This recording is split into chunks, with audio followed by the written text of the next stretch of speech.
Welcome to Honeybee, real stories of love, lies, and betrayal, where every truth stings. Let's begin. Love doesn't survive betrayal. They say you never really know someone until you catch them naked in your own bed, pregnant with their boss's child. I wish I could say that was the worst part of my Tuesday, but that would be a lie.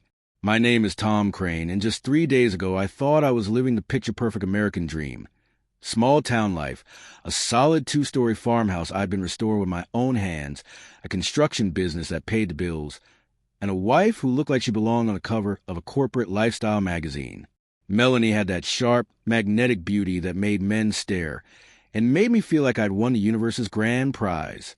But while I thought everything was solid, the house of cards was already collapsing.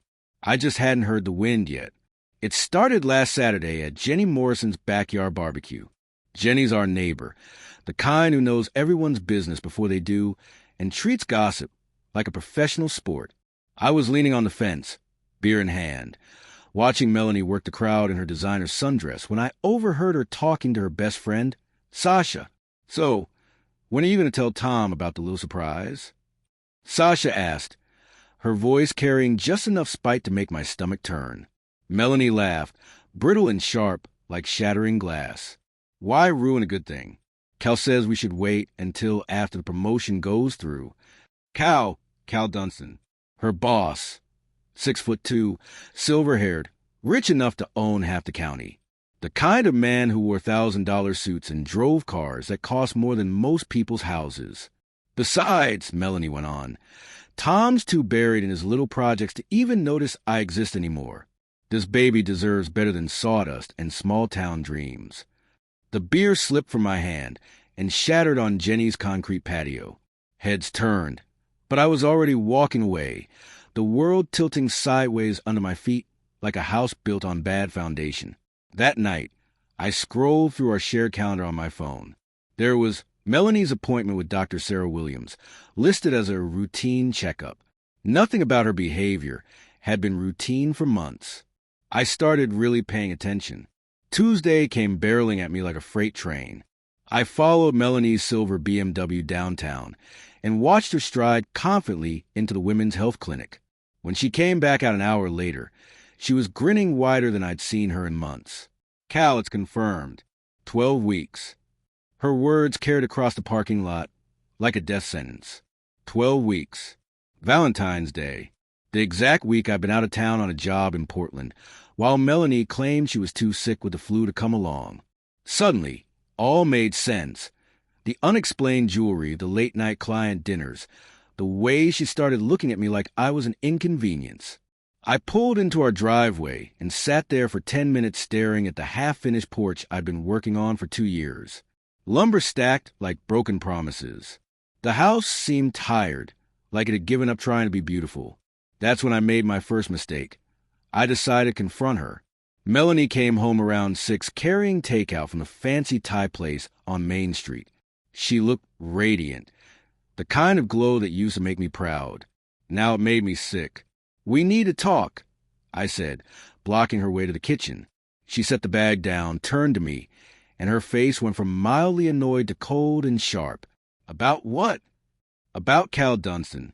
About the baby that isn't mine." Silence stretched between us like a canyon. Then Melanie smiled, not the warm smile I'd fallen in love with, but something cruel.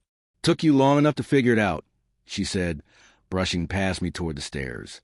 "I was wondering when you finally grow a brain." "That's it?" I asked. "That's all you have to say?"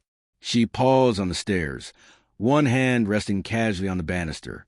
"What do you want me to say, Tom? That I'm sorry? That it meant nothing?"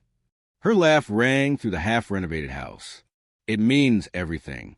Cal can give me what you never could, stability, status, a future that doesn't involve wondering if the bills will get paid next month. My business is doing fine. Your business is small-time work in a dying town." She didn't even let me finish. "Cal's offered me a VP position at the regional office. Real money, real opportunity, and a baby with a trust fund already in place. Not bad for 3 months' work." Her casual cruelty hit me like a punch to the gut. "Get out," I said. "Excuse me?" "Pack your things and get out of my house." Tonight, Melanie's perfect composure cracked for the first time. Don't be dramatic, Tom. We can work this out. I'll keep the baby. You keep the house. Everyone wins. You cheated on me, got pregnant with another man's kid, and now you want to work it out? I roared, surprising even myself.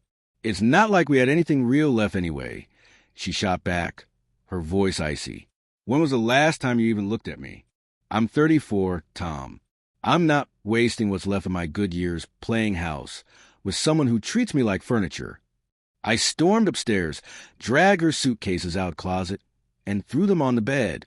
Pack. Now. You can't kick me out. I live here too. Watch me. For the next hour, I stood in the doorway while she packed. Slow, deliberate, waiting for me to crack. I didn't. When she was done, I carried her bags downstairs and tossed them out the front door. You're making a mistake, she said quietly. No, I replied, slamming the door. I'm finally fixing one.